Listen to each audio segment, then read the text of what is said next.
going on when it comes to the Love Island world. I want to give you guys just a quick compilation video rather than putting this into separate content. Hey guys, it's Morale. Hopefully you guys are all doing well today. Back and again, it is daily and consistent content. Click that button, subscribe, inject it, and let's get straight into this video. So there is a lot happening when it comes to a lot of these contestants. Rosie has spoken out about Casey, kind of exposing him and basically saying that, you know, the reason why they break up on that Tuesday and why things ended so quickly is because Casey actually ghosted her completely at the end of the show, and after the reunion there was nothing else going on because he just was no longer responding to her messages, ghosting her completely, and is now currently with other islanders, and that is why it ended. And she spoke about this on her first YouTube video. So again, it doesn't look good for him, but I don't think, you know, people really care, and I feel like he's already gotten away with it anyways, plain sailing, and you know, that is why their relationship has kind of ended, the demise. So you know, how he's treated all three girls, it's hilarious, but he seems to be absolutely fine with Claudia, and you know, they're back on. I do feel like perhaps not back on as relationships, but I do feel like perhaps he's more friendly with Claudia because she has more of a higher following, and I just think that is just interesting. Just food for thought, guys, food for thought. Anyways,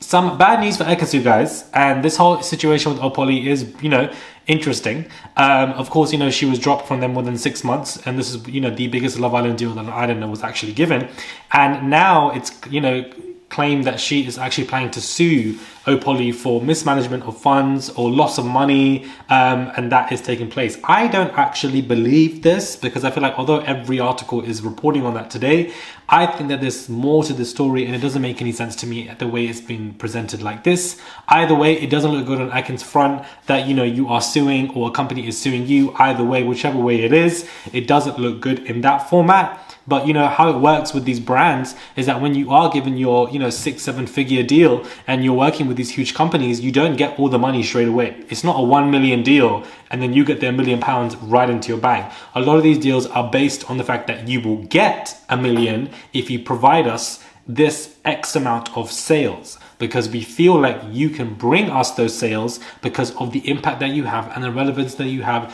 and the fact that you were just on a popular TV show. So that is what a lot of these deals are also based on. I feel like people are confused by that, and they just assume that the deals are just based on you signing it, you getting the money, and you know, we'll just see how it goes. And that's not how these contracts are done with these clothing and fashion deals. It's not in that way. But you know, the idea that this is going into a legal court, somebody's suing somebody, not a good look, guys. And perhaps other clothing deals are watching this and are quite worried. But as I said, I don't think Ekin should really go down the fashion route. I think that, you know, there are some management issues here, and I do think that she should go down presenting, acting, being on something like EastEnders, Hollyoaks. You know, I feel like is an achievement. I do think that although I wasn't a big fan of her TV spin-off with Davide on ITV, the fact that it's on Hey You and Hey You Canada have announced that they are streaming this is huge. That to me, the fact that you are associated with Hey You is big. As a Love Islander, I would never expect them to be on a streaming platform where the Housewives and the Kardashians are. So I definitely think that it is a huge front that Hey You Canada have also announced today that they are streaming this spin-off of a couple of episodes. But I do think that the suing situation mess, guys. Absolute mess.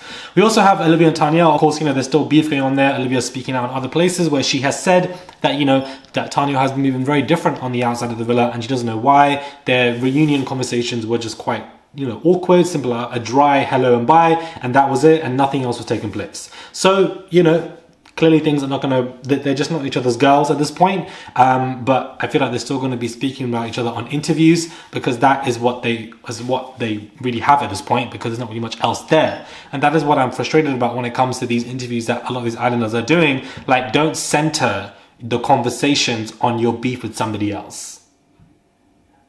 Don't do that, because it's a short-term investment. Because we're only interested in hearing about your tea with XYZ. Yes, give us the tea and XYZ, but like my interview with Cynthia, it wasn't mainly on him. Yes, there was a discussion with Casey, but we're talking about her bakery. We're talking about her dating life. We're talking about her mental health. We're talking about where she is. I feel like these are concepts that humanize you as an individual, and I do feel like that doesn't take place as much when your conversations are solely based on what's going on with who, like, I don't know. Like, I don't know if you guys agree or disagree. But Ellie has jumped into the game as well and basically, you know, taking a picture with Olivia, saying, you know, she's not here for mean girl behavior, which is basically saying that, you know, mean girl behavior are Zara and Tanyel, I would assume, is what she's, you know, referring to. Ellie coming to do that YouTube video, I think, was a very clever move.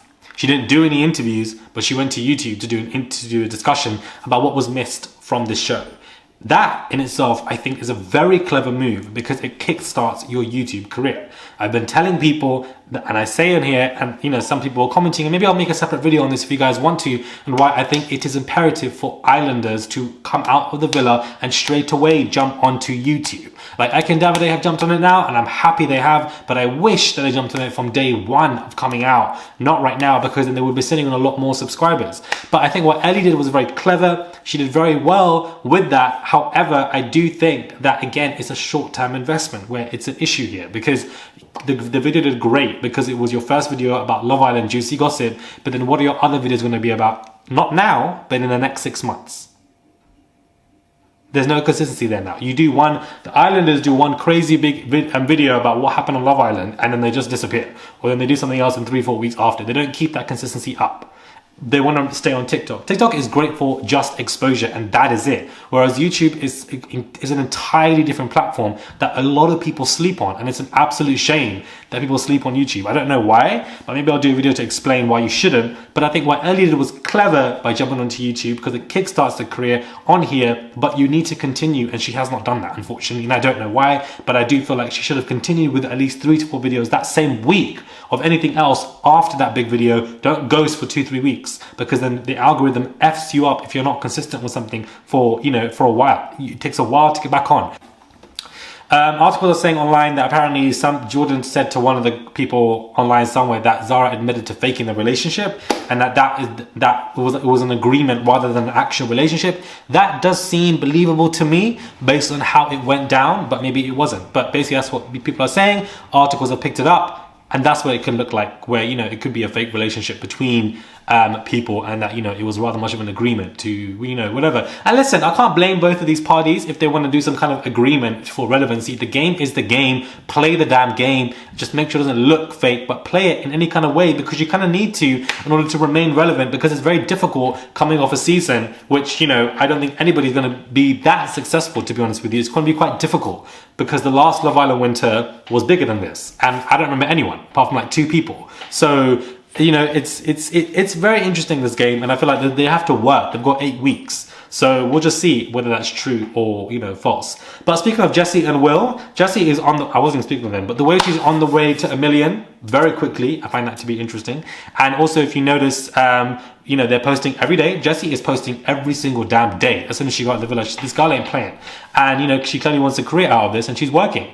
And now, you know, their latest one was about how he's going to go to Australia. People are going to look forward to that because it's a long-term investment, guys. And I feel like it is a good show that they should be filming ITV if they are clever as a spin-off, whether it be 2-3 days, film them on the damn farm, film them going to Australia. That is a show. That is what people would want to watch. I would want to watch that. I want to see her on the farm. I want to see him going all the way in Australia. As you know, as I'm not in love with the couple, but I think that, you know, to see them actually travel XYZ to their own different countries is interesting. So, you know, maybe bring in more international couples, international islanders, because to go back and forth is an interesting investment if people actually stick to it.